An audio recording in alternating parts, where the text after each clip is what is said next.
Hello friends, ಎಲ್ಲರಿಗೂ ನಮಸ್ಕಾರ. ಕವಿತಾ ಕಿರಣ ಲೋಕಕ್ಕೆ ನಿಮ್ಮೆಲ್ಲರಿಗೂ ಸ್ವಾಗತ. ಮನೆಯನ್ನ ಗುಡ್ಸೋದಿಕ್ಕೆ ಪರ್ಕೆಯನ್ನ ಪ್ರತಿಯೊಬ್ರು ಕೂಡ ಮನೆಯಲ್ಲಿ ಇಟ್ಕೊಂಡಿರ್ತೀವಿ. ಜೊತೆಗೆ ಪೊರ್ಕೆ ಅಂತೂ ಪ್ರತಿ ಮನೆಗೂ ಕೂಡ ಬೇಕೇ ಬೇಕು. ಆದ್ರೆ ವಾಸ್ತು ಪ್ರಕಾರ ಪೊರಕೆಯನ್ನ ಎಲ್ಲಾ ದಿನದಲ್ಲೂ ನಾವು ಖರೀದಿಯನ್ನ ಮಾಡುವಂತದ್ದು ಶುಭದಾಯಕವಲ್ಲ ಅಂತ ಹೇಳಲಾಗುತ್ತೆ ಸ್ನೇಹಿತರೆ.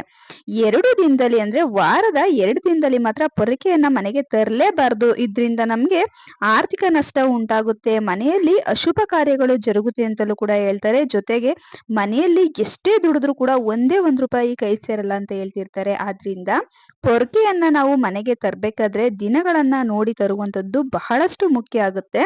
ಮನೆಯಲ್ಲಿರುವ ಭಾಗ್ಯಲಕ್ಷ್ಮಿ ಮನೆಯಿಂದ ಹೊರ ಹೋಗುತ್ತಾಳೆ ಅಂತಲೂ ಕೂಡ ಹೇಳಲಾಗುತ್ತೆ. ಹಾಗಾಗಿ ಪೊರ್ಕೆಯನ್ನ ನಾವು ಯಾವ ದಿನ ಯಾವ ಸಮಯದಲ್ಲಿ ತರಬೇಕು, ಜೊತೆಗೆ ಪೊರ್ಕೆಯನ್ನ ನಾವು ಇಡುವಂತ ದಿಕ್ಕು ಕೂಡ ವಾಸ್ತುಶಾಸ್ತ್ರ ತುಂಬಾ ಚೆನ್ನಾಗಿ ತಿಳಿಸ್ಕೊಡುತ್ತೆ ಸ್ನೇಹಿತರೆ. ಆದ್ರಿಂದ ಇವತ್ತಿನ ಈ ವಿಡಿಯೋದಲ್ಲಿ ಪೊರಕೆಯನ್ನ ಯಾವ ದಿನ ನಾವು ಮನೆಗೆ ತಂದ್ರೆ ಶುಭ, ಮತ್ತೆ ಯಾವ ದಿನದಲ್ಲಿ ನಾವು ಪೊರಕೆಯನ್ನ ಮನೆಗೆ ತರಲೇಬಾರದು, ಜೊತೆಗೆ ಮನೆಯಲ್ಲಿ ಯಾವ ಸ್ಥಳದಲ್ಲಿ ಪೊರಕೆಯನ್ನ ಇಟ್ರೆ ತುಂಬಾನೇ ಶ್ರೇಷ್ಠ ಎಂಬುದರ ಒಂದು ಸಂಪೂರ್ಣ ಮಾಹಿತಿಯನ್ನ ಈ ಒಂದು ವಿಡಿಯೋದಲ್ಲಿ ತಿಳ್ಕೊಳ್ಳೋಣ ಸ್ನೇಹಿತರೆ. ಅದಕ್ಕಿಂತ ಮುಂಚೆ ಯಾರೆಲ್ಲ ನಮ್ಮ ಚಾನಲ್ನ ಫಸ್ಟ್ ಟೈಮ್ ನೋಡ್ತಿದ್ದೀರೋ ಪ್ಲೀಸ್ ರಿಕ್ವೆಸ್ಟ್ ಮಾಡ್ತಿದ್ದೀನಿ, ನಮ್ಮ ಚಾನಲ್ನ ಸಬ್ಸ್ಕ್ರೈಬ್ ಮಾಡ್ಕೊಂಡು ನೋಡಿ. ಜೊತೆಗೆ ವಿಡಿಯೋ ಇಷ್ಟ ಆದ್ರೆ ಒಂದ್ ಲೈಕ್ ಕೊಡೋದನ್ನ ಮರಿಬೇಡಿ. ಬನ್ನಿ ಹಾಗಿದ್ರೆ ವಿಡಿಯೋನ ಶುರು ಮಾಡೋಣ. ವಾಸ್ತುಶಾಸ್ತ್ರದ ಪ್ರಕಾರ ಪೊರ್ಕೆಯನ್ನ ಅದೃಷ್ಟದ ಲಕ್ಷ್ಮಿಯ ಒಂದು ಸ್ವರೂಪ ಅಂತ ನಾವು ಕರಿತೀವಿ. ಆದ್ರೂ ಕೂಡ ಕೆಲವೊಂದು ಸಂದರ್ಭದಲ್ಲಿ ಸಮಯದಲ್ಲಿ ಪೊರ್ಕೆಯಿಂದ ಕಸವನ್ನ ಗುಡಿಸಬಾರ್ದು, ಇದರಿಂದ ಅದೃಷ್ಟ ಕೈ ಬಿಟ್ಟು ಹೋಗುತ್ತೆ ಅಂತಾನು ಹೇಳ್ತಾರೆ. ಆದ್ರಿಂದಲೇ ಹೇಳೋದು ಹಿರಿಯರು, ಯಾವ ಸಮಯದಲ್ಲಿ ಕಸ ಗುಡಿಸ್ಬೇಕು, ಯಾವ ಸಮಯದಲ್ಲಿ ಕಸವನ್ನ ಗುಡಿಸಬಾರ್ದು, ಮನೆಯಿಂದ ಹೊರಗಡೆ ಕಸವನ್ನ ಎಸಿಬಾರ್ದು ಅಂತ ಹೇಳೋದು ಹಿರಿಯರು ಇದೇ ಕಾರಣಕ್ಕೋಸ್ಕರ. ಯಾಕಂದ್ರೆ ನಾವು ಪೊರಕೆಯಿಂದ ಕಸವನ್ನ ಗುಡಿಸುವಂತ ಸಮಯ ಕೂಡ ತುಂಬಾನೇ ಬಹಳ ಮುಖ್ಯವಾದ ಪಾತ್ರವನ್ನ ವಹಿಸುತ್ತೆ ಮನೆಯಲ್ಲಿ. ವಾಸ್ತುಶಾಸ್ತ್ರದ ಪ್ರಕಾರ ಇದು ತುಂಬಾ ಚೆನ್ನಾಗಿ ಪ್ರತಿಯೊಬ್ರು ಕೂಡ ತಿಳ್ಕೊಳ್ಳೇಬೇಕಾಗುತ್ತೆ. ವಾಸ್ತುಶಾಸ್ತ್ರದ ಪ್ರಕಾರ ಕಸ ಗುಡಿಸುವುದರ ಬಗ್ಗೆ ಸಾಕಷ್ಟು ನಿಯಮಗಳನ್ನ ಉಲ್ಲೇಖದಲ್ಲಿ ಬರೆಯಲಾಗಿದೆ ಸ್ನೇಹಿತರೆ. ಇನ್ನು ಶಾಸ್ತ್ರಗಳ ಪ್ರಕಾರ ವಾರದಲ್ಲಿ ಕೆಲವೊಂದು ದಿನಗಳಲ್ಲಿ ಪೊರಕೆಯನ್ನ ಖರೀದಿಸುವುದು ತುಂಬಾನೇ ಅಶುಭ ಅಂತ ಹೇಳಲಾಗುತ್ತೆ. ಹಾಗಿದ್ರೆ ಯಾವ ವಾರದ 2 ದಿನಗಳಿಗೆ ನಾವು ಪೊರಕೆಯನ್ನ ಖರೀದಿಸಲೇಬಾರ್ದು ಅಂತ ಇವತ್ತು ತಿಳ್ಕೊಳ್ಳೋಣ ಸ್ನೇಹಿತರೆ.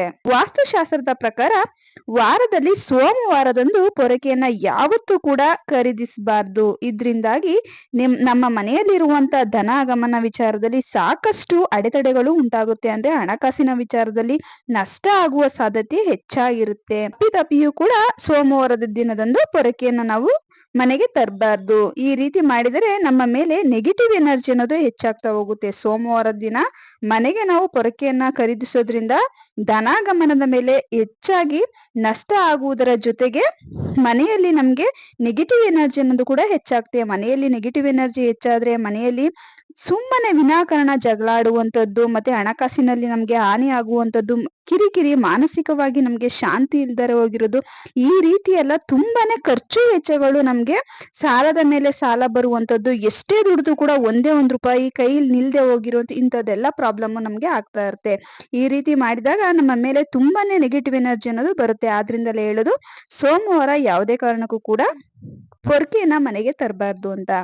ನಮ್ಮ ಜೀವನದಲ್ಲಿ ಖರ್ಚುಗಳು ಹಾಗೂ ಸಾಲದ ಮೊತ್ತ ಕೂಡ ಹೆಚ್ಚಾಗುವಂತ ಸಾಧ್ಯತೆ ಸೋಮವಾರ ದಿನ ಪೊರಕೆಯನ್ನ ಮನೆಗೆ ತರೋದ್ರಿಂದ ಆಗುತ್ತೆ. ಜೊತೆಗೆ ಲಕ್ಷ್ಮೀ ದೇವಿಯನ್ನ ನಾವು ಪ್ರಸನ್ನಗೊಳಿಸಬೇಕು ಎನ್ನುವಂತ ಆಸಕ್ತಿ ಇದ್ರೂ ಕೂಡ ಯಾವತ್ತೂ ಕೂಡ ಸೋಮವಾರದ ದಿನದಂದು ನಾವು ಪೊರಕೆಯನ್ನ ಖರೀದಿಸಲೇಬಾರ್ದು.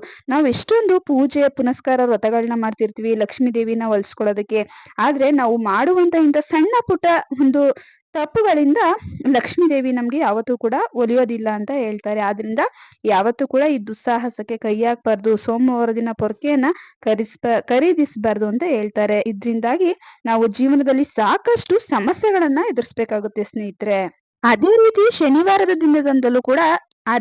ಶನಿವಾರ ದಿನದಲ್ಲೂ ಕೂಡ ಪೊರಕೆಯನ್ನ ಮನೆಗೆ ತರಬಾರ್ದು ಅಂತ ಹೇಳ್ತಾರೆ. ಸಾಮಾನ್ಯವಾಗಿ ಎಣ್ಣೆ ಹಾಗೂ ಲೋಹದ ವಸ್ತುಗಳನ್ನ ಶನಿವಾರ ದಿನ ಖರೀದಿಯನ್ನ ಮಾಡುವುದು ಅಪಶಕುನ ಅಂತ ಹೇಳಲಾಗುತ್ತೆ. ಅದೇ ರೀತಿಯಲ್ಲಿ ಪೊರಕೆಯನ್ನು ಕೂಡ ಖರೀದಿಯನ್ನ ಮಾಡಬಾರ್ದು. ಇದು ವಾಸ್ತುಶಾಸ್ತ್ರದ ಪ್ರಕಾರ ಶನಿವಾರ ನಾವು ಸಮಸ್ಯೆಗಳನ್ನ ತರಬಹುದಾದಂತ ಪರಿಣಾಮವನ್ನ ಉಂಟು ಮಾಡುತ್ತೆ. ಅಂದ್ರೆ ಪೊರಕೆಯನ್ನ ನಾವು ಶನಿವಾರ ತಂದ್ರೆ ಸಮಸ್ಯೆಗಳನ್ನೇ ನಾವು ಮನೆಗೆ ಒತ್ತು ತಂದಂತ ಆಗುತ್ತೆ. ಆದ್ರಿಂದ ನಾವು ಜೀವನದಲ್ಲಿ ತುಂಬಾನೇ ಕಷ್ಟ ಅನುಭವಿಸ್ಬೇಕಾಗುತ್ತೆ. ಯಾವುದೇ ಕಾರಣಕ್ಕೂ ಕೂಡ ಶನಿವಾರ ಪೊರಕೆಯನ್ನ ತರಬಾರ್ದು ತರಬಾರ್ದು. ಸೋಮವಾರ ಶನಿವಾರ ವಾರದಲ್ಲಿ 2 ದಿನ ಮಾತ್ರ ನಾವು ಪೊರಕೆಯನ್ನ ತರಲೇಬಾರ್ದು. ಇನ್ನ ಯಾವ ದಿನ ತುಂಬಾನೇ ಶ್ರೇಷ್ಠ ಪೊರಕೆಯನ್ನ ತರೋದಿಕ್ಕೆ ಅಂತ ನೋಡೋದಾದ್ರೆ ಶುಕ್ರವಾರ ಹಾಗೂ ಮಂಗಳವಾರದ ದಿನದಂದು ನಾವು ಪೊರಕೆಯನ್ನ ಮನೆಗೆ ತರೋದ್ರಿಂದ ತುಂಬಾನೇ ಶುಭ ಅಂತ ಹೇಳಲಾಗುತ್ತೆ.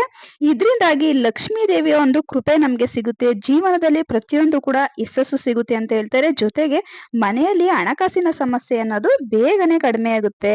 ಇನ್ನು ಅಕ್ಷಯ ತೃತೀಯದ ದಿನದಂದು ಕೂಡ ನಾವು ಪೊರಕೆಯನ್ನ ಖರೀದಿಯನ್ನ ಮಾಡುವಂತದ್ದು ಸಾಕಷ್ಟು ಶುಭ ಫಲಗಳನ್ನ ತಂದು ಕೊಡುತ್ತೆ ಅಂತ ಹೇಳಲಾಗುತ್ತೆ ಸ್ನೇಹಿತರೆ. ಇನ್ನು ವಾಸ್ತುಶಾಸ್ತ್ರದ ಪ್ರಕಾರ ಪೊರಕೆಯನ್ನ ಎಲ್ಲಿ ಇಡಬೇಕು ಅನ್ನೋದು ತುಂಬಾನೇ ಬಹಳ ಮುಖ್ಯ ಆಗುತ್ತೆ. ಒಂದು ವೇಳೆ ನಿಮ್ಮ ಮನೆಯಲ್ಲಿ ವಾಸ್ತುಶಾಸ್ತ್ರದ ಪ್ರಕಾರ ಪ್ರತಿಯೊಂದು ಕೆಲಸಗಳು ಕೂಡ ಸರಿಯಾಗಿ ನಡಿಬೇಕು ಅಂತ ನೀವು ಅನ್ಕೊಂಡಿದ್ರೆ ಹಾಗೂ ಜೀವನದಲ್ಲಿ ಸುಖ ಸಮೃದ್ಧಿ ಹೆಚ್ಚಾಗ್ಬೇಕು ಅಂತ ಅನ್ಕೊಂಡಿದ್ರೆ ಪ್ರತಿಯೊಂದು ಆಸೆಗಳು ಕೂಡ ಈಡೇರ್ಬೇಕು ಅಂತ ಅಂದ್ರೆ ನೀವು ಮನೆಯಲ್ಲಿ ಪೊರಕೆಯನ್ನ ಇಡುವಂತ ದಿಕ್ಕು ತುಂಬಾನೇ ಬಹಳ ಮುಖ್ಯ ಆಗುತ್ತೆ. ಉತ್ತರ, ಪಶ್ಚಿಮ ಅಥವಾ ಪಶ್ಚಿಮ ದಿಕ್ಕಿನಲ್ಲಿ ಇಡುವುದು ತುಂಬಾನೇ ಒಳ್ಳೇದು ಸ್ನೇಹಿತರೆ ಮನೆಯಲ್ಲಿ. ಇದರಿಂದಾಗಿ ಲಕ್ಷ್ಮೀ ದೇವಿಯ ಆಶೀರ್ವಾದ ನಮ್ಮ ಮೇಲೆ ಇರುತ್ತೆ.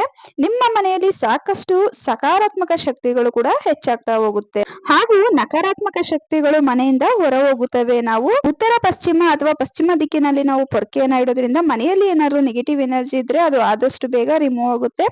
ಆರ್ಥಿಕ ಸಂಕಷ್ಟದ ವಿಚಾರದಲ್ಲೂ ಕೂಡ ನಾವು ಯಾವುದೇ ರೀತಿಯ ಸಮಸ್ಯೆಗಳನ್ನ ನಾವು ಕಾಣೋದಿಕ್ಕೆ ಆಗೋದಿಲ್ಲ. ಆದ್ರಿಂದ ಎಲ್ಲಾ ರೀತಿಯ ಸಮಸ್ಯೆಗಳಿಂದ ನಾವು ಮುಕ್ತಿಯನ್ನ ಹೊಂದಬೇಕಾದ್ರೆ ಪೊರಕೆಯನ್ನ ಇಡುವಂತಹ ದಿಕ್ಕು ತುಂಬಾನೇ ಬಹಳ ಮುಖ್ಯ ಆಗುತ್ತೆ ಸ್ನೇಹಿತರೆ. ನೋಡಿದ್ರಲ್ವಾ, ಇವತ್ತಿನ ಈ ಚಿಕ್ಕ ಮಾಹಿತಿ ನಿಮ್ಗೆಲ್ಲ ಇಷ್ಟ ಆಗಿದ್ರೆ ಯಾರೆಲ್ಲ ನಮ್ಮ ಚಾನಲ್ ನ ಫಸ್ಟ್ ಟೈಮ್ ನೋಡ್ತಿದ್ರೋ ಪ್ಲೀಸ್ ರಿಕ್ವೆಸ್ಟ್ ಮಾಡ್ತಿದ್ದೀನಿ, ನಮ್ಮ ಚಾನಲ್ ಸಬ್ಸ್ಕ್ರೈಬ್ ಮಾಡಿ, ಶೇರ್ ಮಾಡಿ, ಲೈಕ್ ಮಾಡಿ, ಕಮೆಂಟ್ ಮಾಡಿ. Thank you.